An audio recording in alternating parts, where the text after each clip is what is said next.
आगे भगवान कहते हैं बंधुरात्मात्मनस्तस्य येनात्मैवात्मना जितः अनात्मनस्तु शत्रुत्वे वर्तेत्वात्वैव शत्रुवत्।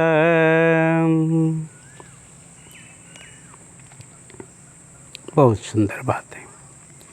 बंधु आत्मा आत्मनः तस्य येन आत्मा एव आत्मना जीत अनात्मनः तु शत्रुत्वे वर्तेत आत्मा एव शत्रुवत्। भगवान कहते हैं यस्य जीवात्मा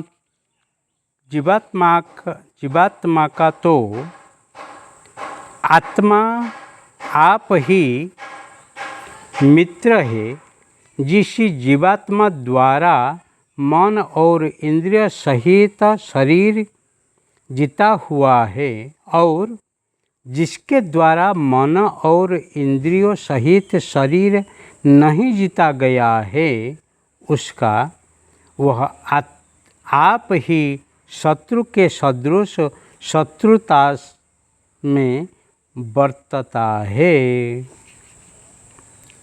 तस्य उसका जीवात्मा का तो आत्मा न हूँ, वह आत्मा आप एव ही मित्र है। जो ही जीवात्मा है वो आपका मित्र है, परंतु जिस जीवात्मा द्वारा मन और इंद्रिय सहित शरीर जीता हुआ है और जिसके द्वारा मन और इंद्रियों सहित शरीर नहीं जीता गया है, उसका आप ही शत्रु के सदृश है, शत्रुता में वर्तता है। यहाँ कहा गया है जो ही इंद्रिय को ही संयम में रखा है, इंद्रिय को ही मन इंद्रिय और शरीर को जो ही जीता हुआ है वो ही मित्र है। मतलब शरीर का जो धर्म है उसको जो ही सचमुच जानता है और ऐसे ही जीवन जीता है। शरीर का धर्म क्या है? देह को लेके ध्येय को पाना, जीव को लेके ही परमात्मा में लीन करना, जीव को शिव बनाना, काम को राम बनाना, व्याधि को ही बुद्धत्व में पहुंचाना, आदि व्याधि उपाधि को ही समाधि में ही समाप्ति करना, ऐसे सब चीज़ है वो ही मित्र तत्व है। मित्र जो होते हैं वो ही ऐसे करते हैं, परंतु जो मन इंद्रिय और शरीर को ही जीत नहीं पाते हैं वो ही अपना ही शत्रु ही हो जाते हैं। दूसरा कोई शत्रु नहीं। हम किसी के प्रभाव में आते हैं तो, हम अपना कोई अभाव हम अनुभव करते हैं तो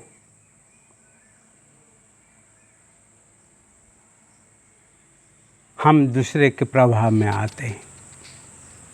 हम जब पूर्ण समझते हैं, हम जब स्वयं ही स्वसिद्ध बनते हैं, स्वकर्मी बनते हैं, स्वसंकल्पी बनते हैं, तब ही हम किसी के दबाव में नहीं आते हैं। परंतु तन से, मन से, इंद्रिय से जब ही हम पराधीन हो जाते हैं, तन से दुर्बल, मन से ही वाचाड़ और बुद्धि से ही अनिश्चयात्मिका होके हम जीवन जीते हैं, तभी हम अपना शत्रु जैसे ही रहते हैं। इसीलिए जीवन में मनुष्य मनुष्य जैसे जिए तो काफ़ी है।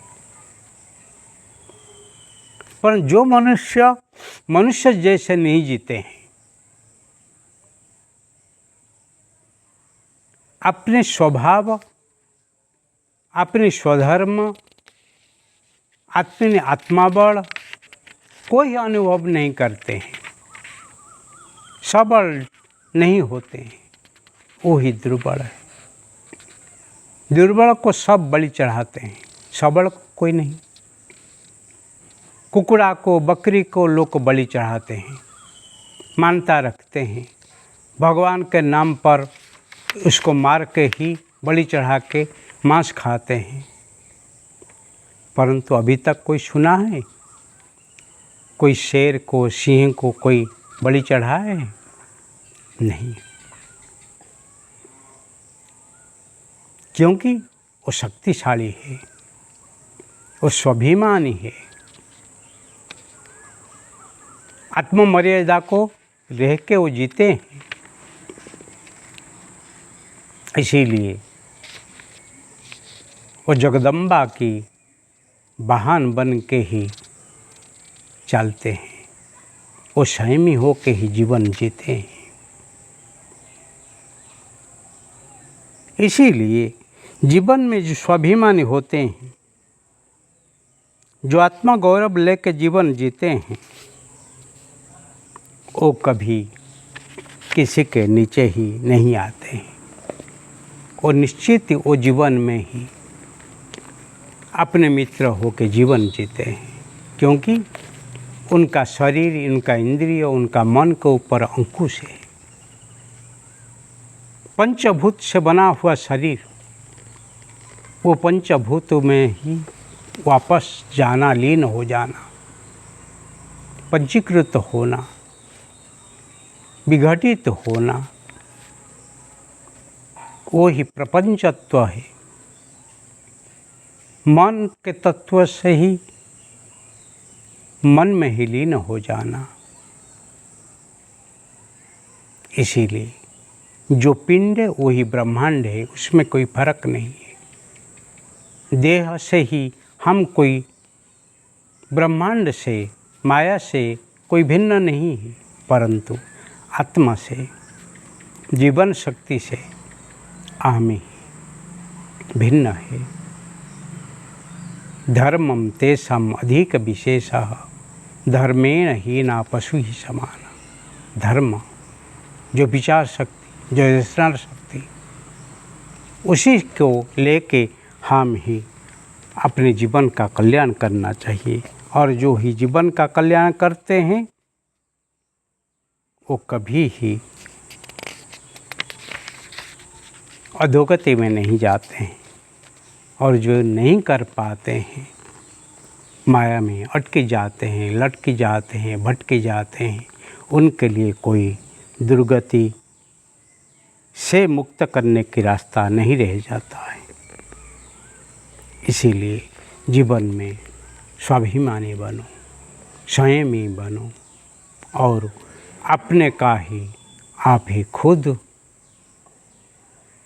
मित्र बनो, वही जरूरी है।